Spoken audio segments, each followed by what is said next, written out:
سلام دوستان، امیدوارم که حالتون خوب باشه. من کیانم و امروز اومدم با یه ویدیو ماینکرافتی که خیلی ویدیوی باحالی قرار باشه. چرا؟ چون همونطور که احتمالاً روی تامنیل دیدین قراره همه چی دوپلیکیت و دو برابر کنیم. چجوری؟ یه گلیچی که من خودم جدیدن کشفش کردم. خب این برای انجام این گلیچ یه چست فقط نیاز داریم با هر آیتمی که دلمون میخواد. الان مثلا من دایموند و یه میس میذارم داخل، 42 تا دایموند و یه میس. هر آیتم دیگه‌ای که بخواید اصلا فرق نمیکنه، هر چی بخواید میتونید داخلش بذارید.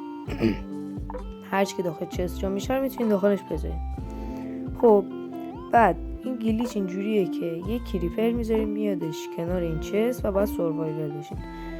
بعد از اینکه میترک محتویات داخل چست خالی میشه دیگه، شما بعد اون محتویات رو بگیرید و فوری از بازی بیاین بیرون، دوباره وارد بازی بشین. الان من این کار انجام میدم، شما ببینید. یک کریپر باید اسپان کنم و سروایوال هم که هستم. خودتون ببینید الان کریپر میادش اینجا کنار چست، منفجر میشه و محتویات داخل چست میریزه بیرون. من اینا رو بر میدارم، فوری از بازی میام بیرون.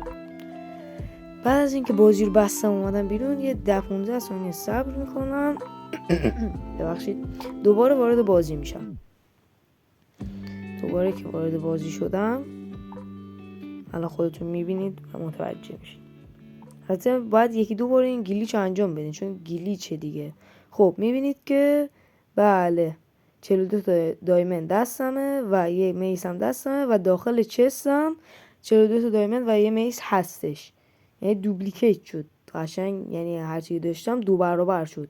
حالا شما میتونید هر چیزی که دلتون میخواد، هر چیزی فکرشو کنید داخل بذارین، یعنی دیگه نیازی اصلا فارم مثلا بذارین واسه فارم آیرون، یعنی این خودش فارم همه چیزه. گلیچه شاید یکی دو بار اول که انجام بدین نشه، با دقت باید همین کارهایی که من داخل ویدیو گفتم و انجام بدین تا کامل اتفاق بیفته. و مرسی که تماشا کردید، امیدوارم لذت برده باشید. خدافظ.